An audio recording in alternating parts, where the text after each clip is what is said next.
নমস্কার, আপনারা দেখছেন চ্যানেল 24।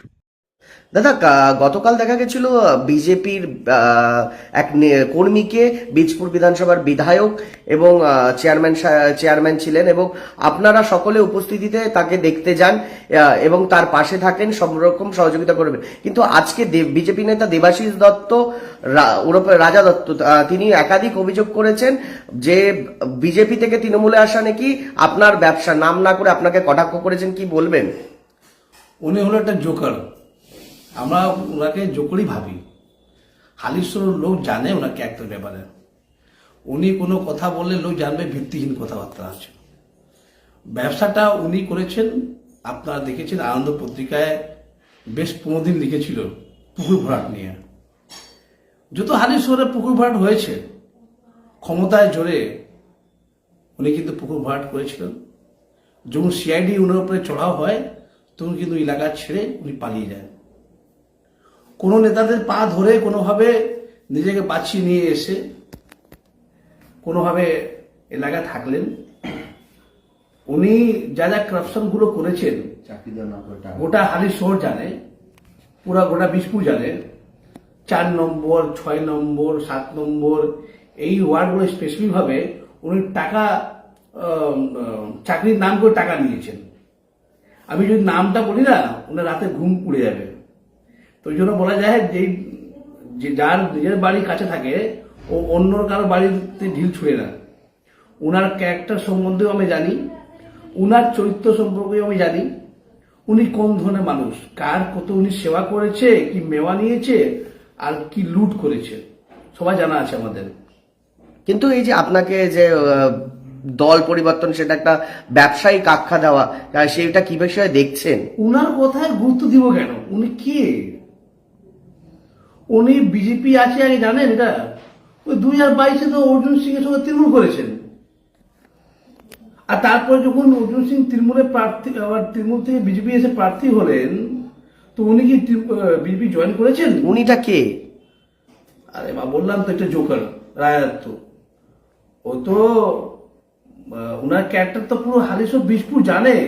চাকরির নাম করে টাকা লুট, কারো জমি দিবে, একটা থাকে কল্যাণী মায়ের চরের কাছে, তা ছেলেটা কিন্তু খুব সম্মান করত। আমিও বাড়ি গেছি, ওকে জমি দেওয়া বলে টাকা নিয়ে নিয়েছে 2-3 লাখ টাকা, সেটা আমার জানা আছে। তো এরকম অনেক লোক থেকে টাকা লুট করেছে। সে লোক নিজের ক্যারেক্টার ব্যাপারে চিন্তা ভাবনা করছে, অন্য ব্যাপারটা বলছে। আর আমার ব্যাপারে আমার লোকগুলো জানেন, আমার যেই দলে আমি শাসক দলের মধ্যে আছি, আমি যেভাবে সাধারণ মানুষের কাজ করতে চাইছি আগামীকালেও করবো। তাহলে এতদিন বিজেপি থেকে তাহলে কাজ করতে পারছিলেন না বলেই আপনি তৃণমূল কংগ্রেসে যোগ দিয়েছেন? তো বিজেপি দলের মধ্যে বেশি ক্রাফটেড লোক চলে এসছে। আর আমি এর আগেও বলেছি, ভালো লোককে কিন্তু দল করতে দিচ্ছে না, আর খারাপ লোক কিন্তু সামনে সিঁড়িতে চলে আসছে। যারা 420 চিটিংবাজ দুর্নীতিবাজ আছে তারা কিন্তু সামনে সিঁড়িতে চলে আসছে, আর ভালো লোকের ডিপ্লয় করে দিচ্ছে। ওরা দেখেছি। দল ভালো খারাপ আমি বলবো না, কিন্তু দলের যারা নেতৃত্ব আছে ম্যাক্সিমাম এরা কিন্তু এটা সিন্ডিকেট। এরা শুধু রাজনীতিকে ব্যবসা বানিয়ে নিয়েছে, আর আমরা রাজনীতি করি মানুষের সেবার জন্য। এই যে বিরোধী দলনেতা এবং প্রাক্তন সাংসদের একটা পোস্ট নিয়ে জলগুলো আছে, যেখানে একটা ভুল তথ্য দিয়েছে, সে বিষয়ে কি বলবেন? আমার নিয়ে ভুল তথ্য দিয়েছিলেন কি আমি নাকি মেম্বারশিপ নাইনি। উনি বিরোধী দল নেতা আছেন, ওনাকে ওনার সহযোগীরা, ওনাদের যারা কার্যকর্তা আছেন, ওনাকে ভুল তথ্য দিয়েছে, উনি ভেরিফাই করছেন না, আর ফটোটা পোস্ট করে দিচ্ছেন। যেখানে প্রাক্তন বিজেপির সাংসদও উপস্থিত ছিলেন। অবশ্যই ওনার কাজই এটাই আছে। ওনার কাজই এটা আছে কি ভুল ভাল তথ্য দিয়ে নিজের জায়গাটা এস্টাবলিশ করা। এটা সবই জানি আমরা। ওই যে আনন্দ বেহরা যে 2 নম্বর থাকে, ও তো বীজপুরে ছিলেন। আনন্দ বেহরা বেসরা, তো সে এসটি সম্প্রদায়ের লোক হতে পারে। এসটি সম্প্রদায়ের লোকের জন্য আমার অনেক হিতৈষী সম্মান আছে, কিন্তু উনি তো বীজপুরে না, বীজপুরের উনি তো বীরভূমে না। তো এই বীরভূমে নাম করে এই তথ্য দেওয়াটা কি হলো কারণ? তো এইসব ভুলভাল তথ্য দিয়ে নিজের জায়গায় এস্টাবলিশ করা, তা মনে হয় সাধারণ মানুষ ভালো চোখে নেবে না এটা। কিভাবে দেখছেন এই যে দেবাশিস দত্ত, রাজা দত্ত যেভাবে বললেন আপনাকে বা আক্রমণ করে সারলেন, কিভাবে দেখছেন? আমি তো এটা আগেই বললাম, উনি কি আদৌ বিজেপি করেন? উনি একটা জোকার, না বিজেপিতে আছেন না তৃণমূলে আছেন। বিজেপির লোক তো ওনার থেকে ডিপ্রাইভ হচ্ছে, যারা বিজেপি করে, আসল যে বিজেপি করে তারা ডিপ্রাইভ হচ্ছে। ইনার কথাবার্তা খুব খারাপ। ইনি মন্ডলকে বলে মন্ডল কমন্ডল, মন্ডল কমন্ডল কিছু না, অর্জুন সিং যা বললো শেষ কথা।